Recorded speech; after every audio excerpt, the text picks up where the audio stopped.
রিমপাড়া নামের একটা গ্রাম ছিল, যেখানে বিজয় আর সঞ্জয় নিজের পরিবারের সাথে থাকত। বিজয়ের পরিবার খুব চালাক আর বুদ্ধিমান ছিল। ওখানেই সঞ্জয় খুব ভোলা আর সৎ ছিল। সঞ্জয় সব সময় পুজো পাঠ করে নিজের ক্ষেতে কাজ করার জন্য চলে যেত। প্রত্যেক দিনের মতোই সঞ্জয় একদিন নিজের বাড়ির বাইরে দাঁড়ানো একটা বড় নারকেলের গাছের নিচে পুজো করছিল। হে ঈশ্বর, আপনি তো অন্তর্যামী, আপনি তো দেশ চালান, আপনি হলেন আমার সবকিছু। আচ্ছা, আপনার নিজের ভক্তের ডাক আপনি শুনবেন না? দয়া করে একবার দর্শন দিন ঠাকুর, আর আমাকে ধন্য করে তুলুন। অনেক বছর ধরে আমি আপনার আরাধনা করছি ঠাকুর। যেইমাত্র সঞ্জয় এইটুকু বলল, বন দেবতা ওখানে প্রকট হয়ে যান আর সঞ্জয়কে উনি নিজের আশীর্বাদ দেন আর বলেন, উঠে পড়ো ভক্ত, আমি তোমার ভক্তি দ্বারা প্রসন্ন হয়েছি আর তোমাকে আশীর্বাদ দিতে এসেছি। বলো, তুমি কি চাও? হে ঈশ্বর, আমি না তো অমর হতে চাই আর না অন্য কোনো জগতে আমি যেতে চাই। আপনি শুধু আমাকে এই জন্মে বড়লোক করে দিন, যাতে আমি আমার সমস্ত কাজ খুব সহজেই করতে পারি, নিজের পরিবারকে ভালোভাবে রাখতে পারি। আমার শুধু এইটুকুই মনোকামনা প্রভু। দেখো সঞ্জয়, আমি তোমাকে বড়লোক হবার জন্য আশীর্বাদ তো দিতে পারি, কিন্তু সেই জিনিস তোমাকে নিজে নিজেই খুঁজতে হবে, তবেই তুমি বড়লোক হতে পারবে। কি করে বড়লোক হতে হয় সেই রহস্য আমি তোমাকে বলবো না। নিজের বুদ্ধি আর নিজের চালাকির সাহায্যেই তুমি বড়লোক হয়ে যাবে। এইটুকু বলে বন দেবতা ওখান থেকে চলে যান। এইবার খুব ভালো হবে, মজা দেখাবো সবাইকে। এবার আমি এই গ্রামের আর এই শহরের সব থেকে বড়লোক মানুষ হয়ে যাব, আর আমি সবাইকে খোঁটাও দেব। তক্ষুনি ওখানে সঞ্জয়ের স্ত্রী করিশ্মা চলে আসে আর বলতে শুরু করে, কি হয়েছে গো, আজ তুমি খেতে গেলে না যে? মনে হয় আজ তোমার কাজ করার মনই নেই। আরে গিন্নি, এবার আমরা বড়লোক হতে চলেছি তো। আরে আমি কেন শুধু শুধু মজদুরের মতন খাটবো বলো তো? এর থেকে ভালো আমি ঘরে বসে আরাম করি আর অপেক্ষা করি কবে আমি বড়লোক হব। অন্যদিকে চালাক বিজয় নিজের বাড়িতে বসে ষড়যন্ত্র করছিল। আমার কাছে একটা দুর্দান্ত আইডিয়া রয়েছে, বুঝলে? আমাদেরকে সঞ্জয়ের মাঠের আল বারবার কেটে কেটে ছোট করে দিতে হবে। তাহলে কি হবে, ওর মাঠটা ছোট হয়ে যাবে আর আমাদের জমিটা বড় হয়ে যাবে, তাই না? আর আমরা পয়সাও বেশি রোজগার করব ওর থেকে। হ্যাঁ, তুমি একদম ঠিক বলেছ, আমরা এরকমটাই করব। সকাল 5টার সময় গিয়ে আমি ওনার ক্ষেতের বেড়াটা কেটে দেব আর ওগুলো ছোট্ট করে দেব। সঞ্জয় একদম জানতো না যে বন দেবতা সমস্ত শক্তি সেই নারকেলের গাছে দিয়ে দিয়েছেন। সঞ্জয় নিজের অলসতার কারণে ওই গাছের দিকে দেখেও না। পুরো মাস হয়ে গেল তোমাকে আরাম করতে করতে, কমপক্ষে এই নারকেল গাছটা থেকে নারকেল বিক্রি করে আসো। আরে তুমি থামো তো, এই নারকেল দিয়ে আমাদের কি এমন লাভ হবে বলো তো? এটা তো এমনি। কত কম দিনে নারকেল একেবারে পেকে উঠেছে, ওগুলো বিক্রি করে এসো। আরে আমি তোমাকে বললাম তো, বনদেবতার কৃপা রয়েছে আমার মাথার ওপরে, খুব শিগগির আমি বড়লোক হয়ে যাব। তাহলে শুধু শুধু আমি এই সব কাজ কেন করব? সঞ্জয় ওই নারকেলের গাছের দিকে তাকাতও না। একদিন রাত্রিবেলা বিজয় নিজের উঠোনে শুয়েছিল। তক্ষুনি সেই উঠোনের গাছ থেকে একটা নারকেল বিজয়ের মাথায় পড়ে যায়। আরে আমার মাথার উপরে এটা আবার কি পড়লো? আচ্ছা, নারকেল দেখছি। বাহ বাবা, কথাটা দেখছি ঠিকই। ঠাকুর যখন দেন দু হাত ভরিয়ে দেন একেবারে, বাহ। আর এমনিতেই এই নারকেলটা সঞ্জয়ের গাছ থেকে তো পড়েছে, কিন্তু পড়েছে তো আমার উঠানে, তাই না? সেই জন্য নারকেলটা এখন আমার। ততক্ষণেই বিজয়ের সামনে আরও একটা নারকেল পড়ে যায়। বিজয় ওই নারকেলগুলো নিয়ে খুব বেশি খুশি ছিল আর দুটো নারকেল নিয়ে সে নিজের বউয়ের কাছে যায় আর বলতে শুরু করে, এই যে গিন্নি, শুনছো? এই দেখো আমি কি নিয়ে এসেছি। কি এনেছো? আচ্ছা আচ্ছা, তুমি নারকেল নিয়ে এসেছো? আনো, আমি এর চাটনি বানিয়ে দিচ্ছি, ওর জল খেয়ে নেব। হ্যাঁ হ্যাঁ, ভালো করে জলটা বের করে তুমি আমাকে গ্লাসে দাও দেখি, তাড়াতাড়ি করো। যেই মাত্র বিজয়ের বউ নারকেল ভাঙে তখন সে দেখতে পায় যে সেই নারকেলের ভেতরের জল সোনার ছিল, যেটা দেখে ওরা দুজনই অবাক হয়ে ওঠে। এ কি, এই জল যে দেখছি সোনার জল! এতে তো আমরা কত বেশি সোনা বানাতে পারবো। আমার ভাই আছে যে সোনা বানানোর কাজ জানে। গিন্নি, ভেবে দেখো আমরা কত ভাগ্যবান, যেই নারকেলের ভেতরের জলেতে সোনা আছে সেটা আমরা জানতে পেরে গেছি। এর থেকে আমরা কত পয়সা রোজগার করতে পারবো বুঝলে। কালকে সঞ্জয়ের সাথে এই ব্যাপারে আমি কথা বলে নেব, ঠিক আছে?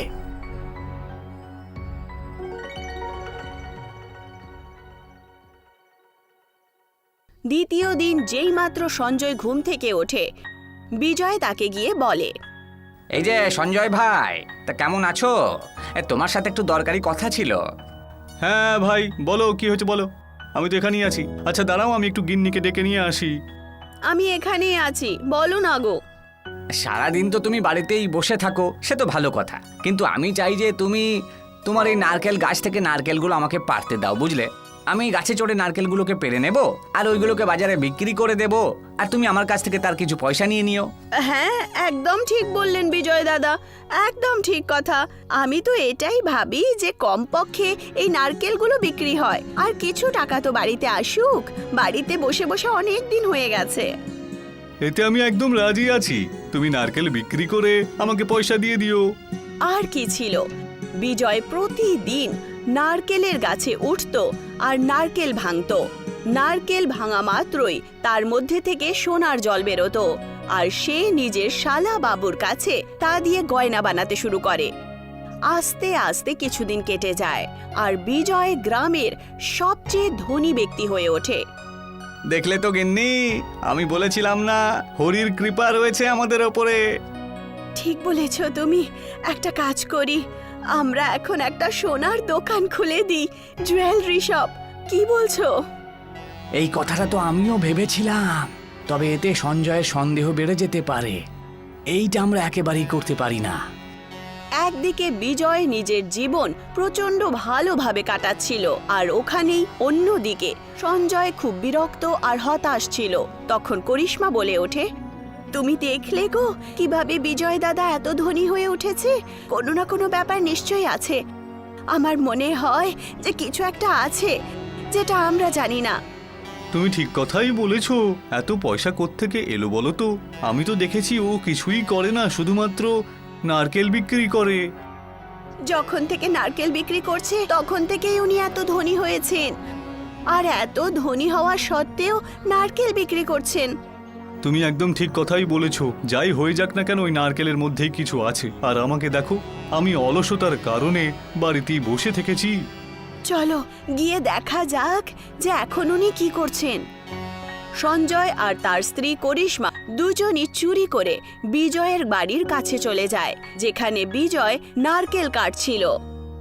ওরা দুজন স্বামী স্ত্রী জানালা দিয়ে লুকিয়ে ওদেরকে নারকেল কাটতে দেখে ফেলে। আরে গিন্নি, ওই মূর্খটা এখনো পর্যন্ত জানতে পারিনি যে আমরা ওকে ঠকিয়ে ঠকিয়ে কত কিছু করছি। যতদিন নারকেল গাছটা আমাদের হাতে রয়েছে না, ততদিন আমাদের পয়সার কোনো অভাব থাকবে না, আর আমরা বড়লোক হতেই থাকবো। এই কথাটা তো একদম ঠিক বললে গো তুমি। আর তার সাথে তার ডাইনি স্ত্রী করিশ্মা, ও তো নিজেকে খুব হোশিয়ার ভাবে না। এবার তাড়াতাড়ি এই নারকেলটাকে ভেঙে দাও, আর নারকেলের জলের বদলে নারকেলের সোনা বের করো। যেই মাত্র সঞ্জয় আর করিশ্মা এই কথাটা শোনে, ওরা সঙ্গে সঙ্গে বিজয়ের বাড়ির ভেতরে চলে আসে আর বলতে শুরু করে, আচ্ছা তাহলে এই ব্যাপার। তুমি কিন্তু আমাকে ঠকিয়েছো। আমাকে সামান্য কটা পয়সা দিয়ে আমারই নারকেল গাছ থেকে তুমি সোনা তৈরি করে নিলে, আর আমাকে বলোও নি। এটা কিন্তু ভারী অন্যায়, ভীষণ অন্যায়। এই সব কটা আমাদেরই সোনা, এই সমস্ত টাকা আমাদের। তোমরা আমাদের সাথে চালাকি করেছো। আচ্ছা তাহলে এই ব্যাপার। তুমি কিন্তু আমাকে ঠকিয়েছো। আমাকে সামান্য কটা পয়সা দিয়ে আমারই নারকেল গাছ থেকে তুমি সোনা তৈরি করে নিলে, আর আমাকে বলোও নি। এটা কিন্তু ভারী অন্যায়, ভীষণ অন্যায়। এই সব কটা আমাদেরই সোনা, এই সমস্ত টাকা আমাদেরই। তোমরা আমাদের সাথে চালাকি করেছো। আমি তোমার নারকেল গাছ তোমার থেকে কিনেছিলাম আর তোমাকে তার ভাগও তো দিয়েছি। এখন তুমি এখান থেকে চলে যাও আর নিজের কাজ করো গিয়ে, আমার কাছে আসার কোনো দরকার নেই। সঞ্জয় ওখান থেকে কাঁদতে কাঁদতে নিজের বাড়ি চলে যায় আর নিজের সেই নারকেলের গাছের কাছে বসে তপস্যা করতে শুরু করে। হায় ঈশ্বর, এসব কি হচ্ছে?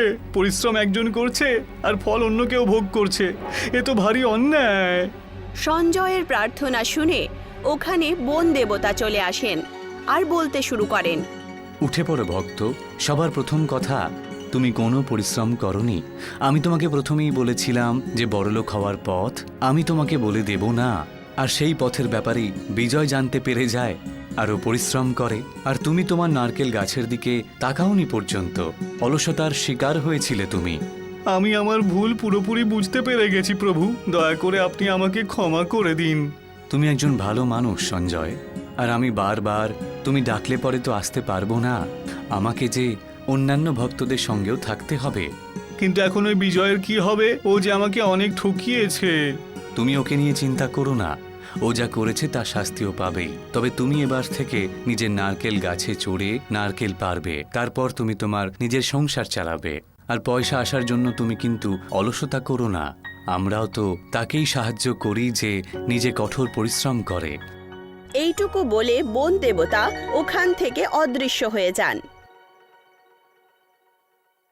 আর সঞ্জয় গাছের উপরে উঠে নারকেল ভাঙতে শুরু করে। এখন থেকে আমরা দুজন পরিশ্রম করব আর নিজের ঘর চালাবো। এই জাদুর সোনার নারকেলের জল দিয়ে আমার সংসারটা খুব ভালো চলবে। আমার ছেলেটা ভালো স্কুলে পড়াশোনা করবে আর আমাদের কোনো অভাবও থাকবে না।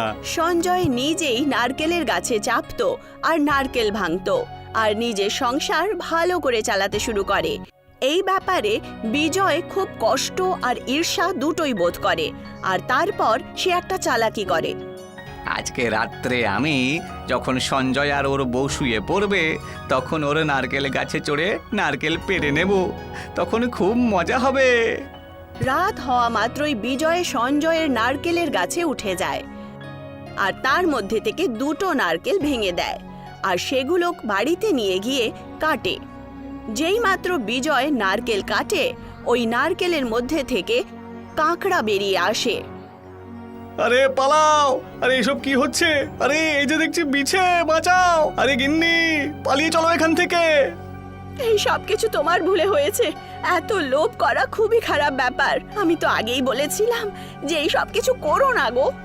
আচ্ছা, তুমি যে আমাকে একটু আগে সোনার জুয়েলারি খোলার জন্য বলছিলে, হ্যাঁ, সেটার কি হবে?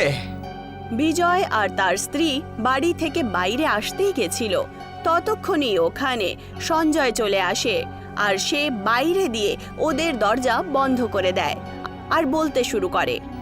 এইসব তোমার পাপের ফল, বুঝতে পেরেছো? যতদিন না তুমি এসব বুঝতে পারবে ততদিন পর্যন্ত তোমাকে এই ফল ভোগ করতে হবে।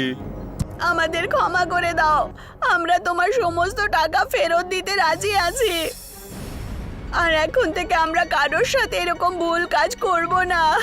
আমাদের ক্ষমা করে দাও, কৃপা করে আমাদের ক্ষমা করে দাও। বিজয় আর তার স্ত্রী যেইমাত্র ক্ষমা চায়, সমস্ত কাঁকড়া ওখান থেকে উধাও হয়ে যায় আর সঞ্জয় দরজা খুলে দেয়। সঞ্জয়, আমাকে ক্ষমা করে দাও, দয়া করে আমাকে ক্ষমা করে দাও।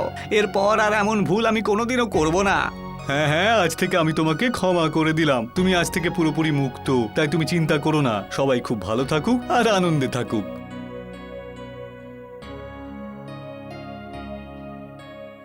এইভাবেই সঞ্জয় আর বিজয় নিজের নিজের কানে আবার ব্যস্ত হয়ে ওঠে আর নিজের সংসার চালাতে শুরু করে।